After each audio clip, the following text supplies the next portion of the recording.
বালুকা দিয়ে মা কাত্যায়নের আসন তৈরি করবার পরে তারা পূজার সামগ্রীটা এনেছিল, তাই দিয়ে সুন্দর করে মায়ের আসন সাজিয়েছিল। হরে কৃষ্ণ হরে কৃষ্ণ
সকলে জোর হাত করে বসেছি, জোর হাত করে বলছে, হে মা কাত্যায়নী, হে মা যোগমায়া যোগেশ্বরী, তুমি আমাদের মনোবাসনা পূর্ণ করো মা, তুমি আমাদের মনোবাসনা পূর্ণ করো।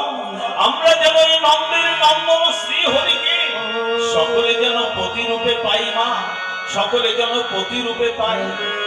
তাই সকলে মাকে প্রণাম করছে, প্রণাম মন্ত্র উচ্চারণ করছে। ওম সর্বমঙ্গল মঙ্গলে